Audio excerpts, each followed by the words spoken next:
Chapter 1 of St. Anselm's Proslogion, translated by Sidney Norton Deane in 1903. This book is in the public domain. Chapter 1, Exhortation of the Mind to the Contemplation of God. Up now, slight man, flee for a little while thy occupations. Hide thyself for a time from thy disturbing thoughts. Cast aside now thy burdensome cares, and put away thy toilsome business. Yield room for some little time to God, and rest for a little time in him. Enter the inner chamber of thy mind, shut out all thoughts save that of God and such as can aid thee in seeking him. Close thy door and seek him.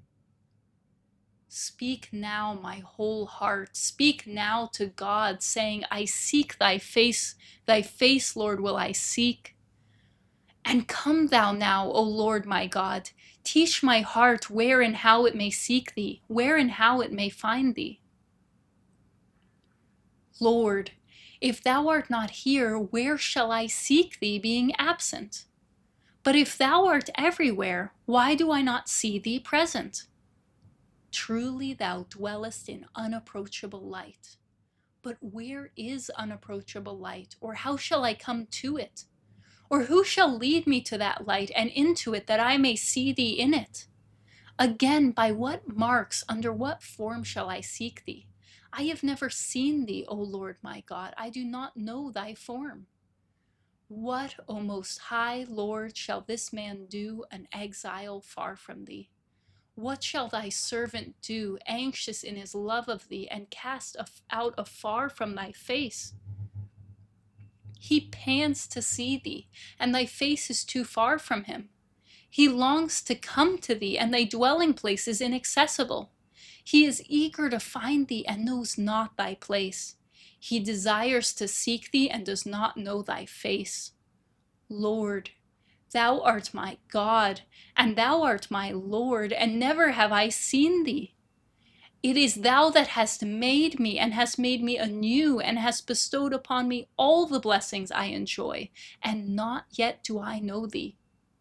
Finally, I was created to see thee, and not yet have I done that for which I was made. O wretched lot of man, when he hath lost that for which he was made. O hard and terrible fate! Alas, what has he lost, and what has he found? What has departed, and what remains? He has lost the blessedness for which he was made, and has found the misery for which he was not made. That has departed without which nothing is happy, and that remains which in itself is only miserable. Man once did eat the bread of angels, for which he hungers now.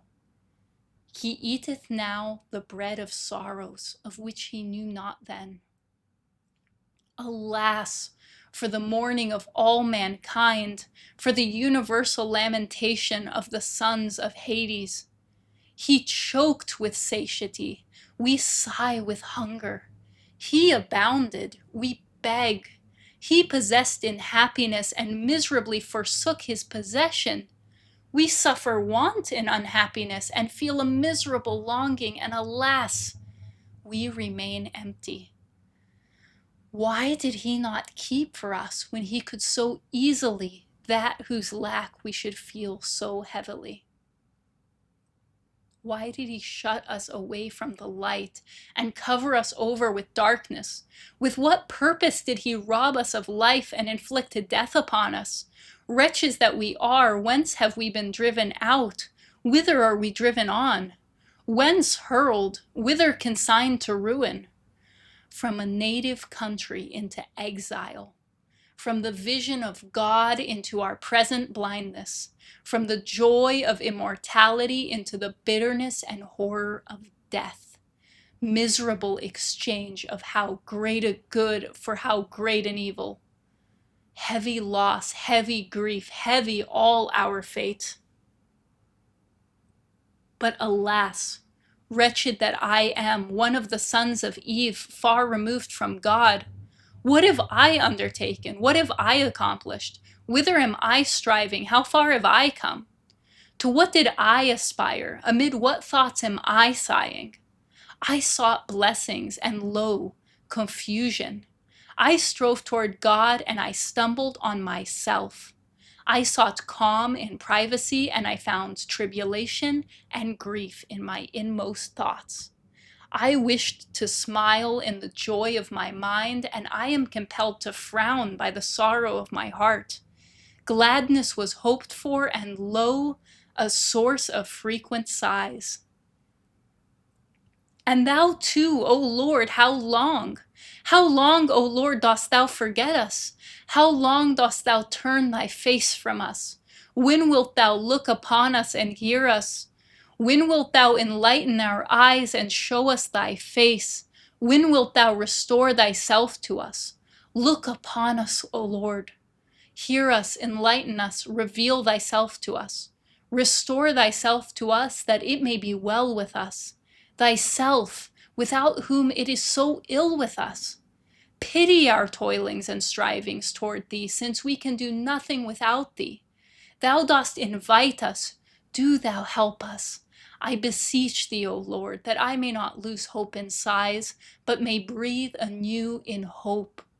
Lord, my heart is made bitter by its desolation. Sweeten thou it, I beseech thee, with thy consolation. Lord, in hunger I began to seek thee. I beseech thee that I may not cease to hunger for thee. In hunger I have come to thee, let me not go unfed. I have come in poverty to the rich, in misery to the compassionate.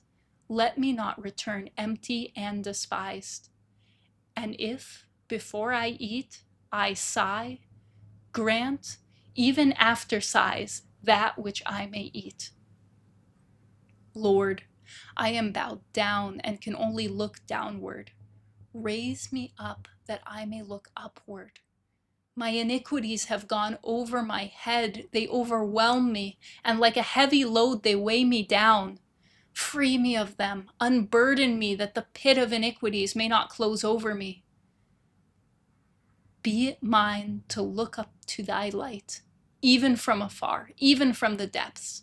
Teach me to seek thee, and reveal thyself to me when I seek thee, for I cannot seek thee except thou teach me, nor find thee except thou reveal thyself.